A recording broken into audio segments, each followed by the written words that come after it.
hi, didn't see you there. I'm Lovely Pink Bunny, and today I'm going to be recapping in style of Nicole Raffi or Athena P, two very talented ladies. I am going to be reciting the full Crybaby lore story from her birth to her death. I will be doing a separate video for Portal's lore once we get all of the music videos for Portals, but currently we're only up to Light Shower, so this will mainly be focusing on Crybaby in K-12. This video is intended to entertain and educate new fans or just fans who don't have time to look into everything, or maybe just missed a lot of stuff. Or maybe you already know the lore and you just want to watch this anyway because you love Melanie Martinez.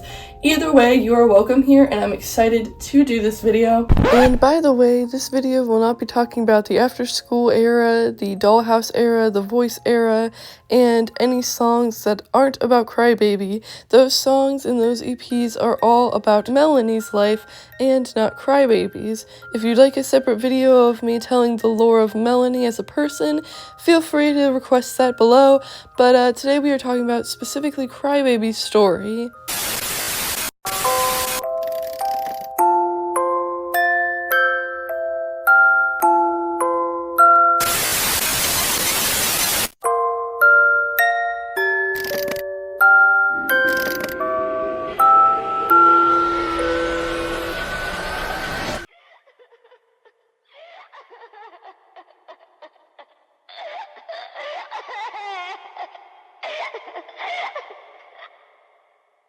Welcome to the beginning of Crybaby's story. Meet her mother. Now this woman is addicted to drinking and smoking, which can cause a lot of developmental issues for children, as you can imagine. Oh yeah, now would be a good time to mention this video is going to talk about a lot of sensitive topics, from alcohol, smoking, to anxiety, depression, eating disorders, all sorts of stuff.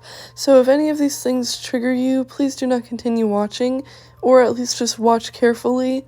I really want you to stay safe. Anyways, back to the video. This is the Bunny Head Doctor, a reoccurring character that we are going to see throughout the series up until Portals, which we will talk about later.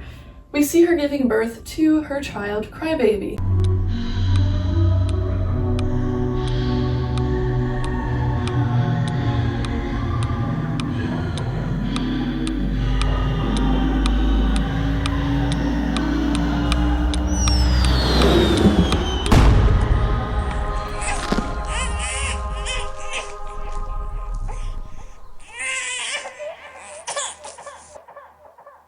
We're also introduced to the nurse that suspiciously has all black eyes for some reason. Keep that in mind, it's going to be a very important detail later on. Crybaby's mom shouts, "Oh, she's a crybaby." Crybaby's older brother decides, okay then, and he writes her name in the birth certificate as Crybaby. So that's why her name is Crybaby, for those who are confused. By the way, her brother has really good handwriting for being presumably like 3 years old, like, bravo to him. It's the beginning of Crybaby's story. Throughout this music video, we get to see Crybaby's life as a newborn, where we see that her mother continues to drink and smoke and surrounds her in a toxic environment. We even see that she is imagining her imaginary friend stuffed animals attacking her and calling her a crybaby, when usually when you're little you would be, you know, imagining that they're a comforting source for you, at least if you have a quote-unquote normal family life. This is not a normal environment for Crybaby at all. Growing up around profanity, drinking, alcohol, it's gonna cause a lot of problems for her. So she's imagining that her stuffed animals are attacking her, making fun of her, bullying her, and calling her a crybaby and calling her sensitive despite the fact that babies cry, and that is a totally normal thing. I do want to mention some of the stuff in these music videos are just metaphorical and not actually happening. Like, I believe her filling up her room with tears is just a metaphor for how much of a crybaby she is. I don't think Crybaby actually filled her room with tears. The same situation goes for her living in a dollhouse. She doesn't actually live in a dollhouse. This is just a metaphor for her family pretending to be perfect plastic dolls when they are actually not. Enter Dollhouse, where we are introduced to Crybaby's family life and story.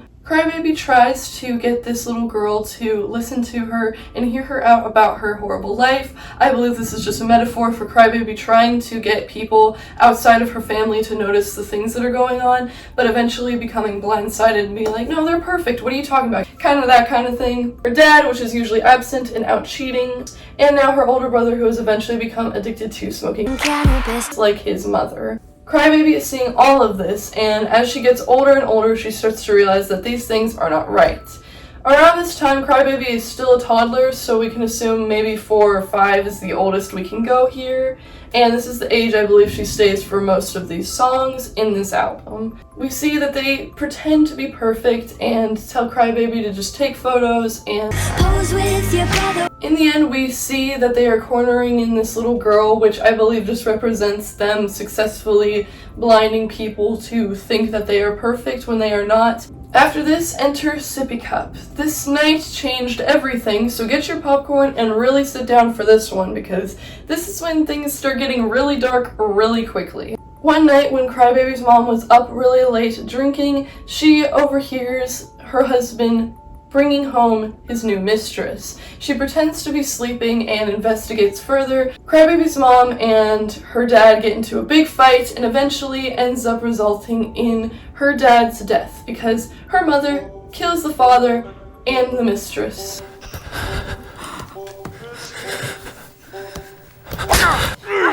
Most likely under the influence of alcohol, since we can see she was drinking a lot before this. Crybaby, as any little kid would do, I know I would have, gets up and is worried about all the noise, so she goes to check out what's going on and finds her dead dad's body. However, her mom doesn't allow this to keep happening, so she decides to get a chloroform cloth and completely makes her lose her memory of any of this. So Crybaby does not remember her dad dying. Her mother wiped her memory of this. Next up is Carousel. So after the events of losing her father, Crybaby went to the fair, most likely unsupervised by any adults, and wants to just have a fun day at the fair. And this is where we're introduced to Alphabet Boy, this blonde boy here who is a show-off and likes to flex that he's a smart guy for his age. Crybaby falls in love with Alphabet Boy, and she feels like the relationship is just going in circles because this guy just cares about flexing how smart he is and that he's more mature than her. Alphabet Boy leaves Crybaby on a carousel and she gets sick after eating too much, and eventually this ends up in a breakup. Enter Alphabet Boy, where Crybaby tries to be like, I'm a big kid now. I'm gonna use big cuss words. Basically what JoJo Siwa is going through right now, trying to flex that she has guns and knives and she's gonna be just like her mom and her brother and be big and strong and mean, and kind of using a bit of like what she's learned from her family life against this boy that hurt her feelings, which isn't the flex you think it is, but since she grew up thinking this stuff was normal, she thinks it's fine, despite the fact that she's probably 4 years old and should not know any of these things. But this is not supposed to glamorize that kind of situation, it's literally just supposed to show what happens when you grow up around profanity. Next we enter my personal favorite relationship between Crybaby and someone else, besides Ben and her, which we'll get to later, Johnny and Crybaby. So in Soap, we hear Crybaby calling Johnny on the phone and asking him to hang out together. So in Soap, we get to see how Crybaby starts overthinking things and getting nervous about having a genuine relationship because her last one didn't go so well, and now she's starting to overthink everything, and she just cares about Johnny so much and loves him so much, she doesn't want to say the wrong thing and lose him forever. This is her biggest crush she's ever had. Thankfully, the confession goes successfully and Johnny and her start dating. And after this, we go into Training Wheels. And Training Wheels is basically like Soap, but instead of wanting to confess her love, she is trying to get Johnny to put in as much work as she's putting in for their relationship and trying to tell him like, but we still need to work together and make each other feel loved. We can see Crybaby helping him when he gets hurt, when he's learning how to use a bike without training wheels, but we don't really see him reciprocating any of that hard work. Pity party. So in this, Crybaby is inviting all of her friends to her birthday party. She invites Johnny to the party, as well as someone else named Beth Ann, which I will talk about later on, and no one shows up to her party. I also wanted to quickly mention, because I don't see a lot of people bring this up, that Johnny was actually supposed to come back in K-12, so there's a chance that maybe we would have learned more about Johnny and why he decided to not come to her birthday party, but unfortunately we won't really get that answer since that version of the movie never came to fruition. This is when Crybaby starts to kind of cave in and go through her mental breakdown, destroying her toys and her presents and her party supplies, and just feeling like she's been abandoned by everybody she loves. As you can see, her brother and her mom have also not attended the party, so literally no one wants to show up to her party. She is imagining these floating party hats and these stuffed animals and these balloon animals and all sorts of things as ridiculing her, making fun of her, talking to her, you know, stuff like that. Her imagination is going wild, and she throws a fit, has a mental breakdown, and in the end we can see that she's also started smoking now, like her brother, to cope with everything. After this, now alone without any boyfriend or family members to protect her, she goes out one day to shop for some cereal and stuff for her mom, when she is being followed by the local ice cream man, who is secretly a stalker and a kidnapper. Not good. Somehow, I forgot to mention this, but this is where we meet Angelita in her blonde era. Angelita is a character that will end up being Crybaby's best friend, and Angelita hands her this vial of blue liquid that turns out to be poison, because she has these black eye powers we saw earlier, and for some reason it seems like she knows something's about to happen to Crybaby. He gives her free ice cream that makes her fall asleep, and he brings her back to his presumably cave or some sort of house. Enter milking cookies, where we see Crybaby being forced to make cookies for him. But this is when she's able to poison the cookies using the little glass vial that Angelita gave her, and successfully escapes. Woo! Justice! But obviously, after all of this traumatizing stuff, literally being kidnapped by some big bad wolf, it's going to leave you very traumatized and kind of start to lose your mind. Enter Pacify Her. Crybaby meets this blue boy, which I'm presuming is some sort of race in this world. He is a very sweet boy, seemingly, and he also brings his friend. Now, Crybaby calls her a basic but a lot of people theorize her actual name is Beth Ann, and she's the girl that didn't come to her birthday party, which would explain why she hates her so much now, and I honestly am just gonna keep going with that theory. Beth Ann wants Blue Boy, but Crybaby wants Blue Boy. But the thing is, Crybaby doesn't, want Blue Boy because she's in love with him. She just wants him because she wants to be better than Beth Ann. In the end, it's probably just for the best that Beth Ann and Blue Boy ended up together. Obviously, after that, Crybaby starts developing a lot of issues within her own skin as well. She starts watching TV where they show these wigs and this makeup and all the stuff that you have to be, and obviously it leads Crybaby to have really low self-esteem and no confidence whatsoever. This leads Crybaby to watch this movie called Mrs. Potato Head, where we follow the story of this beautiful girl whose husband signed her up for plastic surgery and gets it for him because she wants to be with him. But in the end, all the plastic surgery wasn't worth it because he just ended up going for a younger girl. Crybaby sees this and realizes, dang, I don't want to be like that girl. I want to just be myself, and this is where Crybaby starts to gain more of her confidence. We're also given 3 extra songs, which for a while people were going back and forth whether they were canon to her story, but yes, they are because they are in the storybook. The first one being Playdate. In this story, according to the wiki, it tells the story of Crybaby feeling like she's nothing more than a friend to the boy she likes. He constantly invites her over to play games, but Crybaby actually shows romantic interest in him.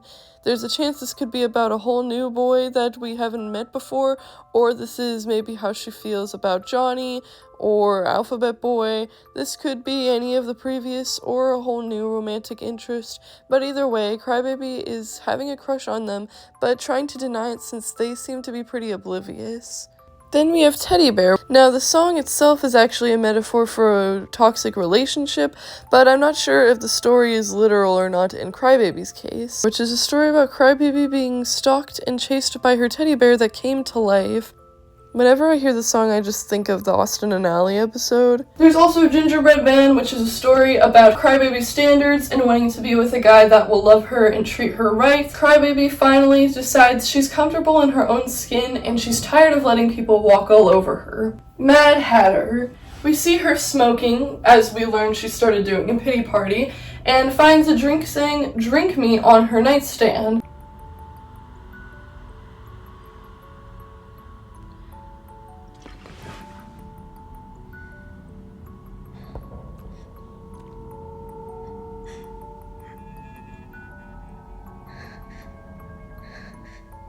And then we also see this dream sequence. All of this with the Rushton dolls is a dream sequence. She has a dream that she has real friends and that she's gonna destroy all these people and that she's confident in her own skin. If you have black eyes, you are what is called the empath in this world.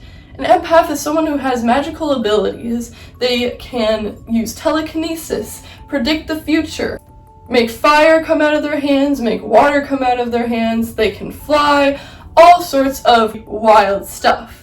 It also means that you'll have spirit guides, and Crybaby's spirit guide is named Lilith. She wakes up from the dream, but this time she has black eyes.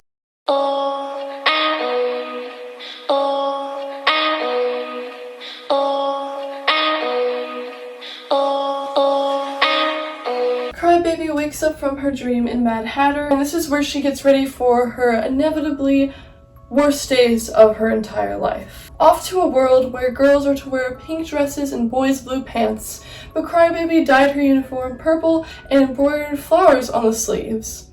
She gets ready for the day and talks about her mother a little bit. We also learn that she has a pet spider named Felipe, which might have plot relevance later on, or might not. I'm not really sure. We'll find out when Spiderweb comes out, I suppose.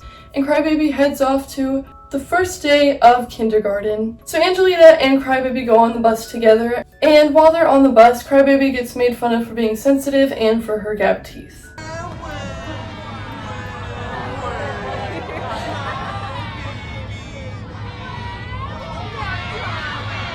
Crybaby falls in love with Brandon. No, not that one. Not that one. Yeah, that one. Brandon, but he is in love with Kelly, blonde-haired, blue-eyed white girl that we all know and love in every single school drama, and in real life, of course. Crybaby also uses her powers throughout the Wheels on the Bus sequence, and eventually uses it to help save them out of the water when they crash land. Crybaby and Angelita make it to their first grade class, and during this, the Pledge of Allegiance plays, and we have a student taken away for not wanting to do the pledge. Kelly starts getting jealous because Crybaby and Brandon seem like they're flirting with each other, since Crybaby does have a crush on him, and she gives her a note that says, "You at recess, dead." Keep that in mind. That is one of the most important things to keep in mind, alright? Crybaby and Angelita talk about it, and it's a really beautiful and breathtaking scene. We also get a reference to Crybaby's family life. They have recess in the playground, and this is when Kelly and Crybaby officially start having it out in a fight. Eventually, Miss Daphne catches Crybaby and takes them both and brings them to the principal's office. We're introduced to the principal, a heartless man who is against Miss Harper, which is seemingly probably the nicest worker in this entire establishment. But of course, the principal fires her, and that's when Crybaby snaps. She's like, "No, we're not going to accept this." And that's when we hear the bop that is the principal. Crybaby fights against the injustice system, learning that the students are being controlled with medication, and obviously that the principal is a huge son of a... The principal almost dies, but is revived by the bunny head doctors. Crybaby then attends her next class, of which she's turned into a tiny little puppet doll and is told to perform for the students. In the end, the students get access to the Crybaby doll, but once they see what she looks like, they immediately say, My wording got all jumbled up and weird here, but basically I was just saying I like how this is a metaphor for once people see there's more to you than what's on the surface, they usually don't like how weird or how different you are from their interpretation. The Crybaby doll is on the floor and sent to the nurse's office where Angelita is sitting outside. Angelita uses her powers to turn Crybaby back into her real self, and they are met with these very terrifying nurses. And so, the sequence begins with the awesome nurse's office. The nurses are attempting to medicate them and keep them under control, but they fight back and eventually get attacked before Crybaby's spirit guide Lilith comes through a portal. Portal, huh? This is where we physically see her spirit guide Lilith for the very first time, the one who gave her empath powers and is explaining that she cannot die and move on to the next life before she fulfills this one. Crybaby is obviously in a lot of pain in her life and just wants it to end, but Lilith tells her to keep on going. We get a short little sequence of Angelita and Crybaby exploring the halls, discovering that it's haunted by ghosts. This is something you should also keep in mind. And Crybaby heads to her next class in drama club. The role she's given is very sexist, and she tries to stand up for herself and begins the underrated song Drama Club. Crybaby is finally able to snap the medicated and controlled students out of it, and she sends them out to destroy the principal once and for all. After this, seemingly the school is saved for a little while, and we meet a new character named Celeste. She's been showing up in the background throughout the movie, but now we are officially introduced to her. Angelita and Crybaby are playing tennis with her, and it's super cute. And honestly have a very average conversation for girls in puberty. Some people might think it's kind of weird, but this is the exact kind of stuff me and my sisters are always asking each other. This is when the girls start hitting puberty. They're getting their periods, growing their chest, getting hair, you know, the whole deal of what happens. And this is when the boys start salivating over you. Hence my favorite song in K-12, Strawberry Shortcake. The music video is showing Crybaby feeling like she's just on top of a cake for people to eat, and the boys are staring at them and touching them and making them feel uncomfortable when they're in their bathing suits for swim class. It's a very powerful music video and song, and I absolutely adore it. And after this, we see Angelita gets her first period. This whole scene is one of my favorites in the movie because we never get period depictions in any sort of media ever, so I really love it, and the girls are trying to figure out what to do because they're out of tampons. Now we are kind of in the more high school part of the movie. Crybaby's wearing a bit more mature makeup, and obviously they've got their periods and went through puberty. They go to the cafeteria to have lunch, and Kelly suddenly is wanting Crybaby to be a part of her clique, and that makes Angelita and Celeste very mad because they're like, girl, why are you sitting at the table with the cool kids? I thought we were not the cool kids. Crybaby explains, though, she doesn't want to have lunchbox friends and doesn't want to be a part of some fake thing. She doesn't look like a Barbie and she doesn't want to be perfect, and that's exactly how your mindset should be. During this, Crybaby meets another girl with empath powers named Magnolia. She introduces Magnolia to the rest of her friends, and they realize that Fleur, a member of Kelly's clique, is actually an empath as well. So they decide to come up with a food fight to distract everyone so Crybaby can talk to Fleur on her own. This is when a very emotional and beautiful song and music video displays that Fleur has an eating disorder, bulimia. It's a very powerful and emotional music video, and once again something I really love about K-12. Crybaby talks to Fleur and tries to give as much advice as she can. Fleur decided to stop wearing the fake blonde wigs and become a part of Crybaby's friend group instead. So they head back out to the cafeteria to witness more of the food fight until suddenly someone bursted in the room, and that is the principal's son, Leo. That's right, the principal has a son. We saw it in the principal. And he catches Crybaby and her friends after they were the one that started the food fight. And bring on detention, which has everybody's favorite outfit, the purple outfit. That outfit you've been seeing everybody wear at the trilogy tour. Yeah, that one. Crybaby is forced to perform for these bratty kids in detention and feels like no one is listening to her wishes. And we get an awesome choreography with an awesome outfit, bunny heads, and eventually Crybaby tries to possess Leo to get her out of detention. Crybaby successfully gets out of detention. Crybaby receives a love letter from an anonymous person. That person is the sweetheart Ben, that also suspiciously looks a lot like Melanie's real-life boyfriend. Foreshadowing in real life. They go to biology class, and Angelita is unfortunately groomed by one of the teachers, and it's a very uncomfortable song and music video, but a very good message. As these things get brought up more and more recently with false accusations and true ones, I think the song is very important, and some people were trying to say that she glamorized it, and I don't know how in any way, shape, or form this glamorizes grooming at all. I feel uncomfortable and disgusted the entire time I'm watching the music video, and that is the point. If it was glamorizing it, they would end up married and having kids or something. Anyways, Crybaby realizes Angelita is being taken advantage of, and Angelita awesomely kills the biology teacher. Knife tricks, let's go! After After the incident, Angelina and Crybaby talk about things while smoking weed because that's what every teenager does when they're trying to be rebellious. And they have a little exchange talking about how they might have been someone else in their past lives. Daughter and mother, in love, conjoined twins, and these really cute Edward Scissorhands inspired bunny hedges. Crybaby then sings a song about wanting a true high school sweetheart. After listening to what the letter had to say, she really took into consideration who does she love and what are her standards. I love this song, and I know a lot of you guys love the music video. Obviously, I love the whole thing, but like, no one gives this part credit anymore. The girls have a plan to sabotage the school dance by setting the school on fire. Turns out, Leo was listening to the whole thing about the love letter. So he uses this to his advantage and pretends he is the one that wrote the love letter to Crybaby. Crybaby, of course, accepts to go to the dance with him, despite that we know that he's evil and she knows that herself. She said keep your friends close and your enemies closer, which is very true, honestly. And it's also revealed that she is bisexual at this part, just like Melanie is in real life. And that leads us to the night of the school dance.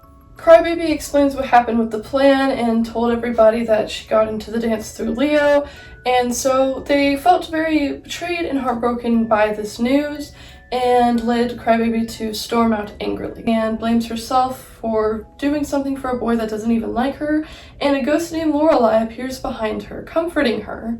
Thanks to her empath powers, she takes the form of Lorelei and uses it to deceive Leo into making out with her in the closet. Me too. Ben reveals to Crybaby that not only does he love her, but also that he's an empath as well and was watching her blow those spit bubbles from earlier, and they make one big giant bubble to capture the school in and make it float up into outer space. Suspiciously, we see Kelly running, but she just stops and then we don't see her, so we don't know if she got out of the school or not, but this is where the theories started coming in. Crybaby and Ben have a cute little exchange, and suddenly, the spirit guide, Lilith, opens up a portal. Crybaby's friends all go into the portal one by one, but just before Crybaby and Angelita are about to go in, Angelita asks, Are you coming?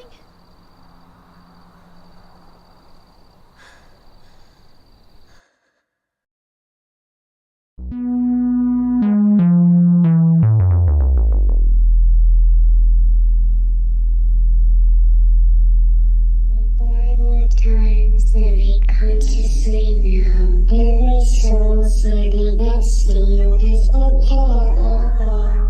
Right here, I'm disconnected from my previous form.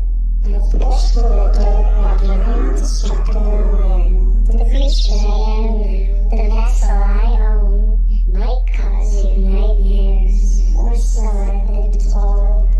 Don't say it in warning. I know the saying, but the easiest transition must be done to listen. Is life, is death, is life, is death, is life. what happened to Crybaby? Last we saw her, she was looking back and hesitating before going into the portal. So the big question is, did she die, or did she get into the portal? The album is called Portals, so it would make sense if she went into the portal, and her soul ascended, and maybe her body died behind it. Or she got killed before she could go into the portal. I'm not really sure, and there's a few hints that she was going to die.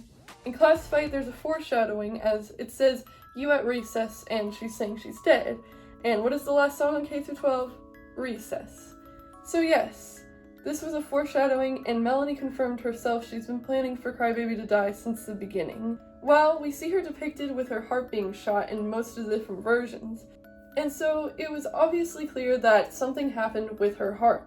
She got stabbed in the heart, or perhaps when she went through the portal, her body was left behind her, and she got killed. Who knows how it worked, but at this moment, it doesn't really matter, and it's up to viewers' interpretation. Obviously, as we get into the Portals era, not everything is out yet, so I will make a fully in-depth new version of this video once we have more information about the rest of the Portals era. The Portals era is something that I'm looking forward to seeing what else happens in the story, and yeah. Alright folks, well that is officially the end of this video. I had so much fun making this and putting all of these things together, and I could talk about Melanie for hours, obviously. I had so much fun, and this video did take a very long time to craft, so if you enjoyed, comment a water drop emoji, or the word water drop if you don't have emojis, to let me know that you made it to the end of this video, and feel free to leave a like, not forcing obviously, if you enjoyed Melanie Martinez content, because I will keep on making more the more I keep an eye on what things you like and what not. Anyways, if you want me to do a video telling the story of Melanie's life and the songs that we weren't able to cover since they were about her life and not Crybaby's, let me know. I would love to do a follow-up video on that. Like I said, I will make a Portals lore video once we get all of the Portals music videos. I am currently waiting on Spiderweb right now. It's gotta come out on the first UK tour, right? Come on, Melanie. I know that's what you're waiting for. Anyways, thank you so much for watching. I hope this helped you out. If you have any questions, feel free to insert them below, and I'd be happy to start a conversation. I love you so much, and I hope you have a wonderful day. The day I'm posting this is my birthday, so woo! I couldn't think of a better video to post than this, because, I mean, it's my birthday. So I hope you guys had a wonderful time watching this. I hope I informed you on some things that confused you. And yeah, I think that's it. Thank you all so much for watching. Take care of yourself. Make sure to eat and drink as much as you possibly can. You are beautiful the way you are, and I will see you guys in the next video. Bye-bye! Contributing to it, quite often. Anyway, so it's storming outside. Anyways.